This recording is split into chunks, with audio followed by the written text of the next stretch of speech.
আসসালামু আলাইকুম ওরহমতুল্লাহি ওবারাকাতুহু। আলহামদুলিল্লাহ ওয়াসসালাতু ওয়াসসালামু আলা রাসূলিল্লাহ। যেখান থেকে যিনি শুনছেন ও দেখছেন প্রত্যেককে স্বাগত জানাই। রাসূল আকরাম সাল্লাল্লাহু আলাইহি ওয়াসাল্লামের ছোট্ট দুটো হাদিস নিয়ে আজকে কথা বলবো, যেখানে রাসূলুল্লাহ সাল্লাল্লাহু আলাইহি ওয়াসাল্লাম মোরগ বা মুরগির ডাক সম্পর্কে তিনি উল্লেখ করেছেন। যেমন রাসূলুল্লাহ সাল্লাল্লাহু আলাইহি ওয়াসাল্লাম বলেছেন, লা তাসুব্বুদ্দিক, তোমরা মোরগকে গালি দিও না, ফাইন্নাহু ইউকাযু লিস-সালাত, সে মানুষকে নামাজের জন্য ডাকে, নামাজের জন্য তা উঠায়। বুখারী শরীফের একটি হাদিস। আল্লাহ রাসূল সাল্লাল্লাহু আলাইহি ওয়াসাল্লাম বললেন যে মোরগের ডাক যখন শোনো তোমরা, সেটা শুনে বিরক্ত হয়ে তাকে গালি দিও না। আমরা বাস্তব জীবনে কি দেখি যে নামাজের ওয়াক্ত হলেই মোরগ ডাকে, বিশেষ করে ভোরে ফজরের সময় যখন ফজরের ওয়াক্ত হয় তখন মোরগ কিন্তু জোরে জোরে ডাকে। তখন যারা আলসে, যারা নামাজ পড়ে না, দিনদার নয়, তারা এই যে আওয়াজে ঘুম ভেঙে গেল, তারা তখন এই মোরগকেই গালিগালাজ করে। আইয়ামে জাহিলিয়াতে আরব সমাজেও হতো, আমাদের এসব সমাজেও দেখতে পাই। এই যে একটা ছোট্ট বিষয়, কিন্তু এটি ছোট্ট বিষয় নয়। আল্লাহ রসুল সাল্লাল্লাহু আলাইহি ওয়াসাল্লাম তাই বিশ্ব মানবের দৃষ্টি আকর্ষণ করেছেন যে ও তো খারাপ কিছু করেনি, তোমাকে নামাজের সময় সম্পর্কে, নামাজ সম্পর্কে সতর্ক করেছে। সকালবেলা ফজরের ওয়াক্ত হলেই কিন্তু মোরগ মুরগি ডাক দেয়, এবং একবার দেওয়ার পর আবার কিছু সময় পরে আবার দেয়, যাতে করে বান্দার নামাজ ছুটে না যায়। আমরা তো অলসে ঘুমিয়ে থাকি, গাফেল ঘুমিয়ে থাকে, আল্লাহর জন্য জাগ্রত হয় না। অথচ একটি সামান্য জীব, সামান্য প্রাণী, সে নিজে উঠে আল্লাহর জিকির করে এবং মানুষকেও সতর্ক করে। যখন সকাল হয়ে যায়, সকল গাছে গাছে পাখিরা তখন আওয়াজ তোলে, আসলে তাদের আল্লাহর জন্য, তার সৃষ্টিকর্তার জন্য গুণগান করে, জিকির করে। আর মোরগ মুরগি একটি অতিরিক্ত দায়িত্ব পালন করে।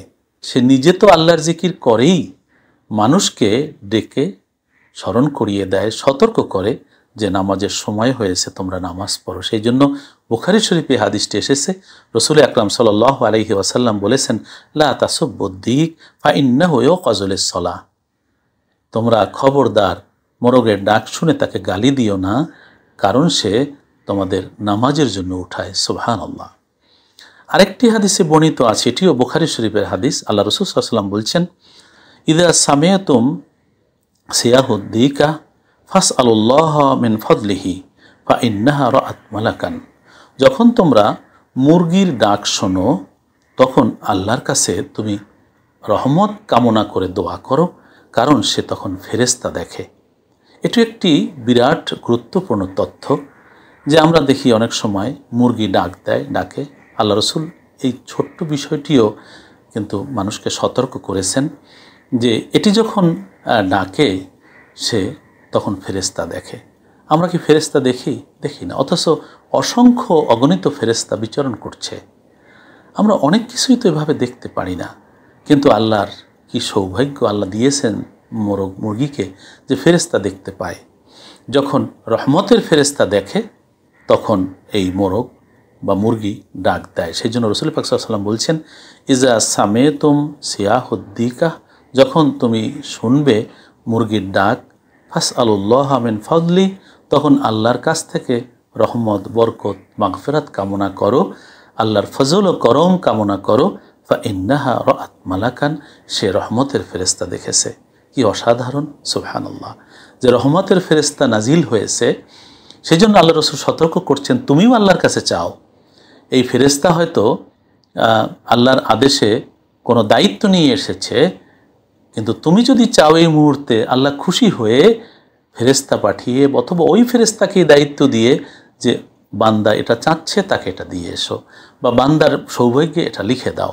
সেজন্য বুখারী শরীফের হাদিস, আল্লাহ রাসূল সাল্লাল্লাহু আলাইহি ওয়াসাল্লাম বলছেন যে দেখো, যখন তোমরা মুরগির ডাক শুনবে, ফাসআলুল্লাহ মিন ফাদলি, আল্লাহর কাছে তার রহম করম, আল্লাহর রহমত কামনা করো, মাগফিরাত কামনা করো, দয়া কামনা করো, সুস্থতা কামনা করো, সচ্ছলতা কামনা করো, এগুলো তুমি আল্লাহর কাছে চাও, কারণ রহমতের ফেরেশতা নাজিল হওয়া দেখে মুরগি ডাক দিয়েছে। সুবহানাল্লাহ। তাহলে এই দুটো হাদিস থেকে আমরা কি শিখলাম? যে মোরগের ডাক, সেটাতে গালি দিতে নাই, সে নামাজের জন্য সতর্ক করছে, নামাজের জন্য ডাকছে। অসাধারণ যে মানুষ গাফিল হয়ে যায়, যেখানে পবিত্র কোরআনে আল্লাহ বলছেন 82 বার স্পষ্ট করে, অস্পষ্ট সহ প্রায় 150 বার নামাজের কথা, তারপরেও মানুষ গাফেল হয়ে যায়, নামাজ পড়ে না।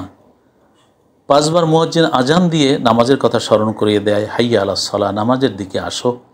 আবার একামতের সময় আবার 5 বার 10 বার, আজানে 10 বার, একামতে 10 বার, প্রতি 5 বার এরকম 5, 20, 100 বার এভাবে ডাকা হচ্ছে যে নামাজের দিকে আসো, হাইয়া আলাল ফালাহ, কল্যাণের দিকে আসো। কিন্তু না, আমাদের মন সেদিকে ছোটে না, তারপরেও মানুষ গাফেল থাকে। আল্লাহ রব্বুল আলামিন একটি প্রাণী দিয়ে ডাকছেন।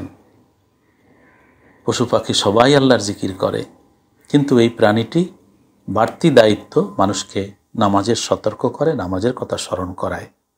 এবং আর হলো মুরগি দেখে যখন রহমতের ফেরেশতা নাজিল হয়, তখন আল্লাহ রসুল বলেন তোমরা আল্লাহর কাছে তার ফজল ও করম রহমত কামনা করো। আল্লাহ পাক রব্বুল ইজ্জত তার রহমত আমাদের সৌভাগ্য দান করুন, আমরা যেন সঠিক সময়ে যথাযথভাবে নামাজ আদায় করতে পারি, সে তৌফিক দান করুন।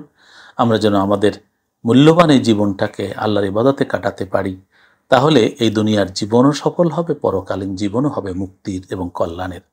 আল্লাহ রাব্বুল আলামিন আমাদেরকে তৌফিক দান করুন। ভালো থাকুন, নিরাপদে থাকুন। আসসালামু আলাইকুম ওয়া রাহমাতুল্লাহি ওয়া বারাকাতুহু।